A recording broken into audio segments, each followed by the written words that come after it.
Welcome to the American Small Business League podcast. I am Bruce DeTorres, and with me is Ronnie Murchison-Rivera, running for Congress as a Democrat in Florida's 6th District. His website is ron4congress.com. He is a community activist, career first responder, proud EMS veteran, and currently a law enforcement officer committed to protecting Medicare and Medicaid, affordable housing, economic security for working families, safer communities, and making sure that every voice is heard. Thank you very much for joining me again. Ronnie, how are you today?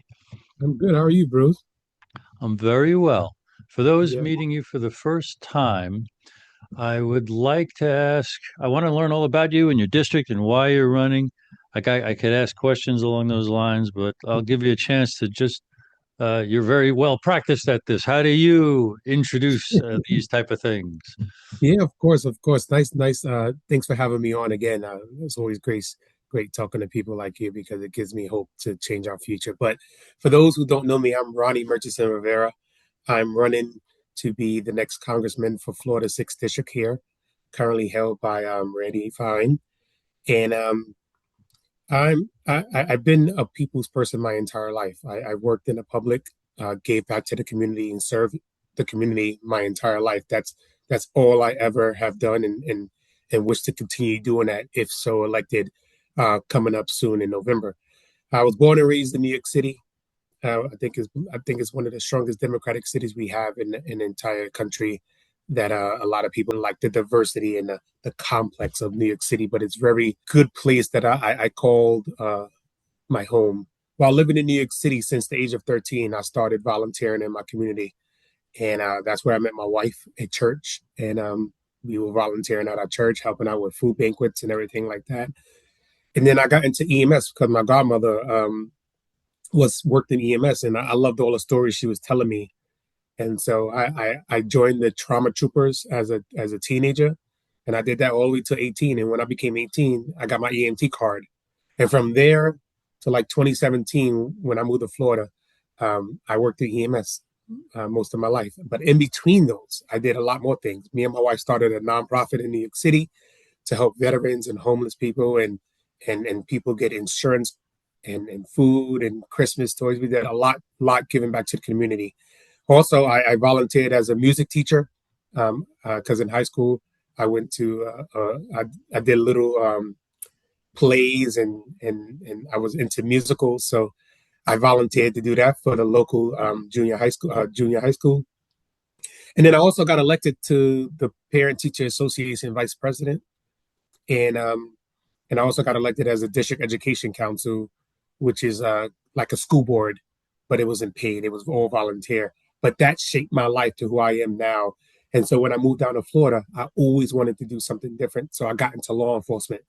I wanted to prove that not all law enforcement officers are bad, and I think I have done that because in my whole 10-year career working as a law enforcement officer, I never pepper sprayed anybody, I never tased anybody, and I never shot anybody. I talked, and 99% of the problems people are going through, I believe, is underlying issues that the government can fix, either through affordability and stuff like that, or healthcare, mental health, because that's a lot of people right now are getting criminally charged for things that, yes, I understand they did things wrong, but there's an underlying issue like mental health. So that was my big thing, give it back to the community. And here I am living in Florida since 2017, looking at my previous congressman, Michael Walsh, and now my current congressman, and none of them is actually doing the job they were elected to do, which is be there for the people, stand up for the people, do what's right for the people. As we see in our economy that's happening right now, gas prices are up, food prices are up, people are losing their homes, their cars. It's just a lot going on in my community. And if I know I'm feeling it, I know everybody around this whole country is feeling it, and they're doing nothing for us. So I did my little tours around, talked to people, talked to my family, talked to my friends, and they really felt like I'll be a good fit for this. And I really believe wholeheartedly that I will be. And I threw my hat in a race to be the next congressman. And so far, um, I think we're doing very, very well. We're doing strong. We got 40 volunteers strong. actually more than 40 now because we had a bunch of college students sign up to be our summer interns. And we were the first campaign in Florida to get qualified by ballot petitions. I mean, the first campaign in the entire state between all parties to get enough petitions to qualify on the ballot, and and we are the first ones actually in Florida's sixth district to ever do that. So we got a good grassroots movement going here, and we doing it all by people powered. You know, we don't take corporate PAC, we don't take any AIPAC money. It's all people powered and small donations, and that's what I'm running for, to give this power back to the people.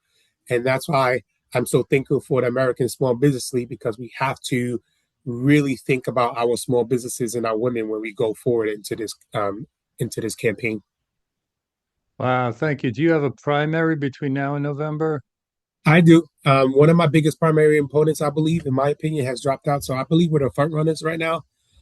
We do have a primary, um, but you know, when I tell people all the time, money don't matter. It's the people, because money can't vote and land don't vote. People vote, and I think we reached enough people and continuing to reach people enough to win our primaries. When is the primary? It's going to be August 18th. August Okay. 18th, another 3 months. Okay. Yeah. And what is your what are you talking about, or what are you hearing? They've got to be the same thing. Whatever you're hearing most that they want has got to be what you're realizing you've got to find solutions for. What are those things? Hey Bruce, there's a lot of things. That's the problem. You know, no, during a normal, and I don't know what you call normal, right? Right. Because nothing is normal nowadays. But during like a normal election season, you know, people who like, you know, we affordability, and we want our gas prices to go low. We want this, we want that. It's one big thing, but right now it's a lot of things happening at the same time that we have to attack all at the same time. Healthcare, constitutional rights, birthright citizenship, immigration, ICE enforcement. Like, it's not being one big problem. It's everybody like Ronnie. I can't choose one thing. It's like these are the things that we need. And but the biggest thing, and I'm not just talking about for the Democratic Party. I'm not talking just about independents. I'm not only talking about Republicans. I'm talking about our district, our county, our state as a whole, our country as a whole. The biggest thing is healthcare to me and to them, because I run on a platform of, yes, we need affordability. Of course, nobody can live with these high gas prices, and rent is rising, and your pay is not going up and stuff like that. We get it. I can help you with that. But how, if I help you with that and you're not around to enjoy those things because you can't get health care because you can't afford it, and you end up, you know, dying in your house because you refuse to go to the hospital because you couldn't afford that medical bill and stuff like that. That's what we're hearing. A lot of people are sick and not getting help they need. Elderly people who and veterans who fought for our countries not able to get the help they deserve in need because they can't afford it. And so those are the platforms we run it on, affordability, but also, man, walking around to these communities and these mom and pop shops, they're hurting as well. Gas prices are high. Everything costs more, and these big corporations are not the ones that's feeling the pressure. It's the everyday mom and pop who really are doing this not only for them, but really for their community, and that's what's hurting, and that's what we're hearing on the ground. Where in Florida is the sixth district? So my district is heavily gerrymandered.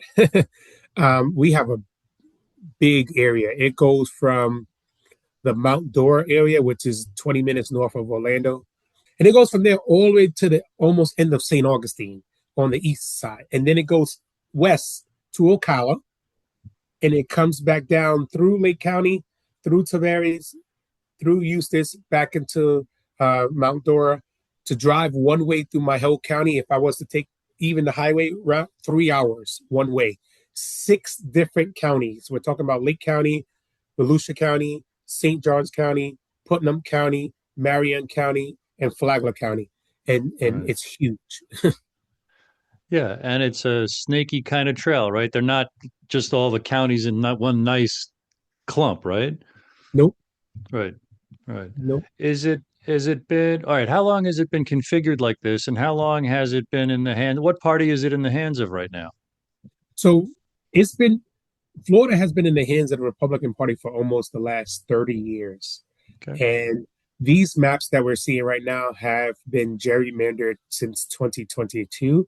And they actually just gerrymandered again, which is being appealed in court right now. Actually, the appeals court just denied them an injunction yesterday to switch back to the 2022 maps. But it's now being appealed with the state Supreme Court. But this state has been heavily gerrymandered since the last time Obama won, and they have made it their promise to make it hard for a Democrat to win in this state ever again.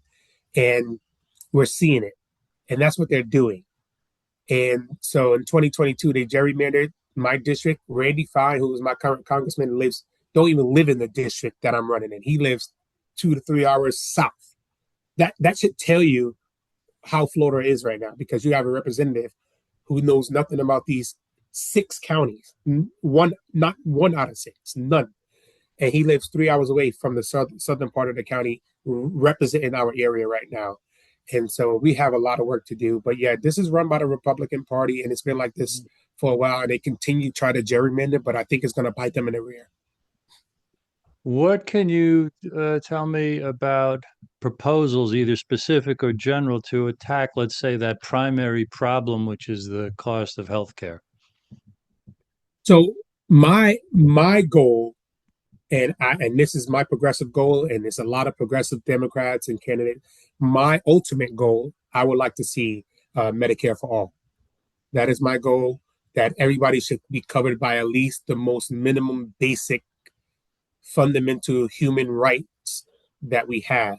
It's going to take some time to get there. I'm going to be a new congressman when I get there, but I'm a fighter. I've been fighting my whole life. You know, even while I worked in law enforcement, I was in EMS. I was on the union boards and fighting for the rights of these cops in EMS. And so I have done this most of my life, and I have no problem going to Washington and talking to my Republican counterparts to push this legislative through, because this is not a Democratic problem, a Republican problem, or independent problem. This is a people problem, an American problem, that people need health care.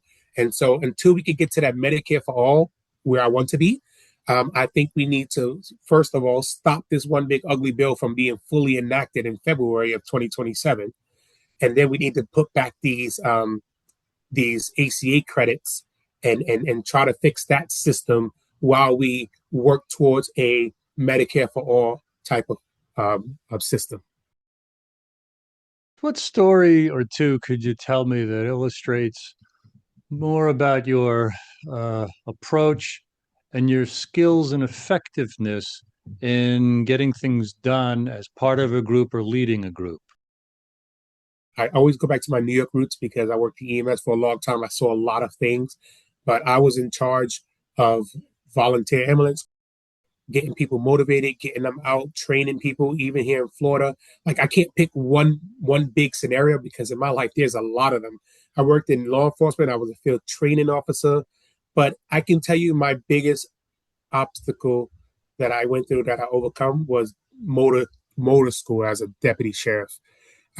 As a cop, I think that's one of the most toughest things that I ever done. And I fell, got bruised, wanted to give up. It's one of the worst but most deserving 2 weeks of my life. I dropped that 20-ton bike many times, burnt myself, got cut, but I never gave up. I kept pushing, saw my motivation through. I had a whole team behind me that we never gave up. We motivated, came together as a team, helped each other out, and we persevered and came through it. And I graduated and got my motor certification. I mean, I got tons of stories like that working in EMS, where I tell a story all the time, as working as a group, where we had this 5-year-old who choked on a marble, and she was unconscious. We were doing CPR, but we can't get air in her because the marble was still stuck in her throat. And we was doing everything we need to do according to protocol. And this bright idea came to my mind of a pinball machine. And I'll tell you this story because, like, a few days before that, one of my younger daughters that was here wanted a gumball on a machine, and we paid for one of the quarters. We turned the little knob, the pinball came down. I said, and I thought in my head during that call, like, why we don't do that? So I had my partner lift her up by her 2 legs in the air. I know it seems weird, but I had a weird idea. And we took the endo tube and stuck it in her throat and opened her jaw, and a ball came falling right out. And those are things that you think outside the box. You come together as a team. You think, and that baby lived. And those are things that I'm proud of. That we work together as a team to overcome some obstacles. For folks meeting you for the first time who are in your district and they go to your site, Ron number 4 congress.com, and they want to get involved, I'm sure the website teaches people or how to contact you if they want to volunteer. But between now and the primary, which is crucial, it all kind of lives, you live or die at the primary, right? You're either going to Yeah, be the Democrat nominee or you're not, right? yeah. So what do you tell folks that you'd like them to look at or consider doing in your district between now and the primary, August 18th? I want people to do your research. I believe everybody have a reason why they're in this, but I don't think everybody's reason is the right reason. And I think, and not only my race, I'm talking about no matter where you live at in Florida, you do this. You need to vet these Democrats, Republicans, whoever you guys are choosing, because I know I have some Republicans that watch my stuff. So, because I got some of them on my team now because they don't even care, they don't like their team. But um, I want you guys to do your research. Look into the person that you are electing to go represent you in Washington, and see if they're the right ones for the job. Because for too long, we have been electing people that have been promising things, and then when it gets to Washington, they flip, and it's all about money and power. And that's because we didn't do a thorough job at vetting these people before we get into Washington. Um, and I wholeheartedly believe that a person cannot understand low income working class people if you haven't been there yourself. If you've been born into a rich family, I'm not saying you shouldn't have a voice in Washington. I'm saying that you can't relate to somebody who has nothing their whole life. And so I want you guys to look into me because I came from that place where I came from nothing, growing up in the projects to where I'm at now, to graduating last week with a bachelor's degree, being the first generation person to do that in many generations in my family. And I'm a fighter, I'm a go-getter, but I want you guys to get involved as well because we're not doing this, we cannot do this alone. We need your help. So look into it, do something. If you can't donate, you can phone bake, you can share our stuff on social media, you could come volunteer and knock on doors. Whatever you like to do, we'll accept it. But this is for you, me, us, our children, our great, great, great grandchildren, because it's them who we leave in this world and country to, that we're trying to make a better place for them in the future. That was great. What's your degree in? So I got 2 degrees. I got my associates in Homeland Security, associates in criminal justice, and I just got my bachelor's degree in criminal justice with an understudy of Homeland Security as well. So I really Congratulations. thank you. And that was a great appeal because I found out that less than 10% of Americans ever contact their congressmen or their senators about anything. Can you imagine if everybody complaining about political things actually harass their representative or their senators or their local representatives the way that we are supposed to? Things would really change, things would really improve. They would be a lot more accountable to us. And it starts by, also by helping someone get into office that you want to get in there. So anyone who wants you in there, really, like you said, check you out and then do something. Circle those words. Do something, right? Yeah, do something. Yeah.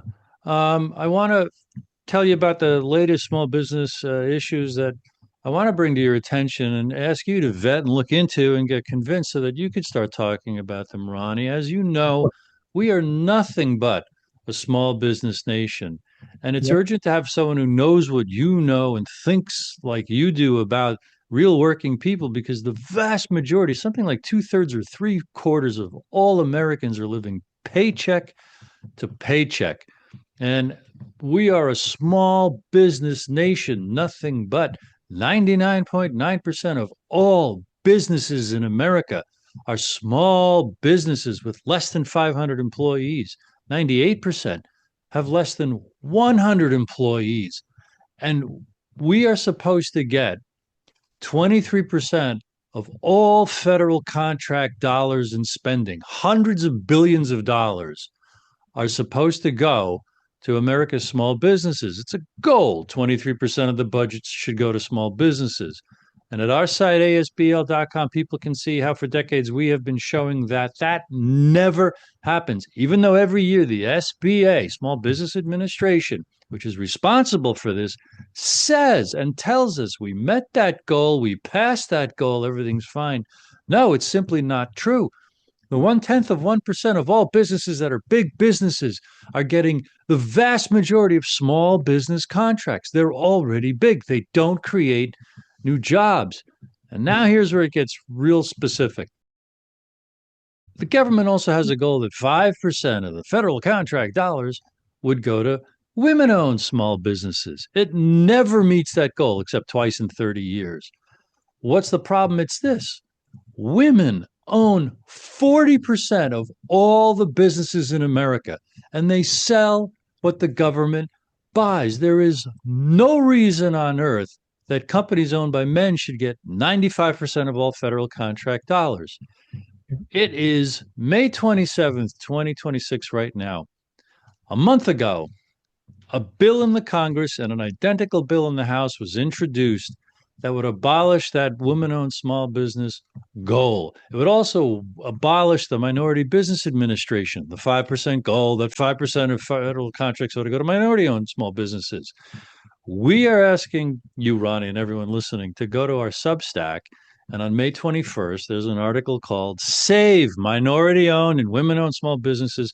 Print out that call sheet. It's a list of many senators, many representatives, and the committees where those bills were referred to, and tell them, we oppose this bill. We want it squashed because women need all the economic help that they could get. I'm going to do this for another 60 seconds, Ronnie. Gotcha. Come on, keep going. I love it.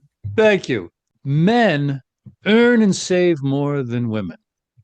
That's why they dominate in politics. It's easier. Men give more to candidates and campaigns, so they have more influence with the winners. It's easier for men to run for and win office.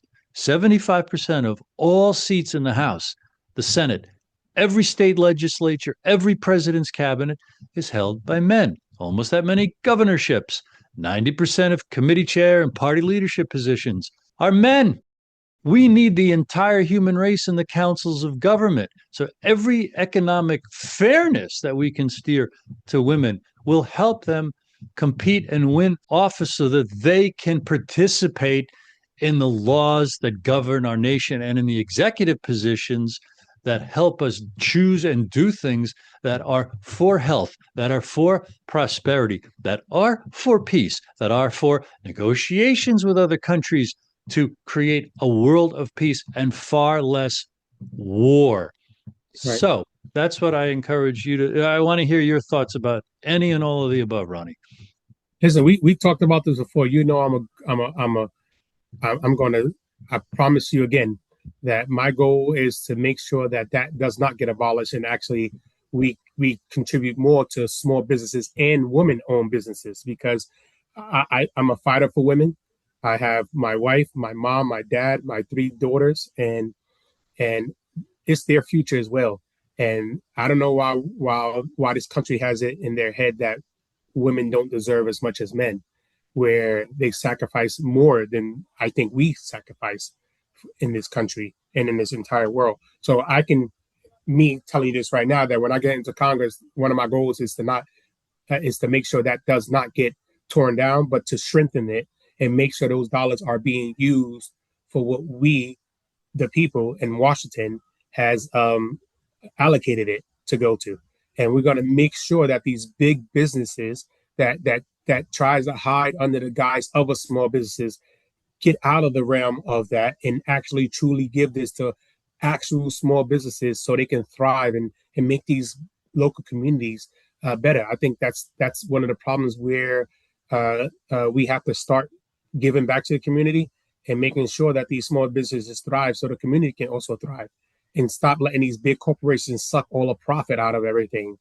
Because 99%, like you said, of this country is run by small businesses, and we need to start treating them the right way and stop giving everything to these 1% businesses and the 1% corporations. Yep. And, the new jobs that would get created in 2010, the chairwoman of the Senate Small Business Committee said, for every 1% increase in contract dollars that go to small businesses, 100,000 jobs get created. So if women owned small businesses, instead of 5%, which they rarely ever get, got 15%, an extra 10% of the contract dollars, that's another million jobs right there. Yeah. So it starts to really pile up the benefits of it when this can get exposed. But the most urgent thing now for you and anybody watching and listening is to go to asbl.substack.com, find the article pinned at the top, Save Minority Owned and Women Owned Small Businesses, print it out, and spend a half hour, 40 minutes making phone calls and leaving voicemails. We have a little suggested script. It's actually fun. Especially challenge yourself if you are one of the vast majority who have never contacted a congressman or a senator ever about anything. Get into action and then go to Congress.com and see how you can help Ronnie. Any last thoughts, re-emphasis, thoughts, anything we haven't said? I'm all ears. No, listen, we're going to do that. I'm going to go right after this, print it out, and make my phone calls. People shouldn't be afraid to call their congressman, or any congressman or senator or local rep or whatever it is, because they're there to serve you.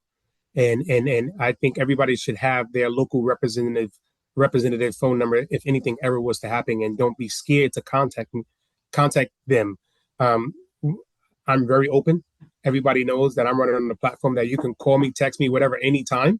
And I always have a 24-hour thing on my website where if you contact me within 24 hours, somebody will get back to you. And we have met that goal 100% of the time since my campaign. And that's how it should be. Somebody need to get back to you. If they don't pick up your phone call, leave a voicemail, call back tomorrow. If you don't live too far from their office, go walk in their office, go say hi, leave a note, do something. Or if you want, I should be going to Washington soon. I'll take a postcard down here for you.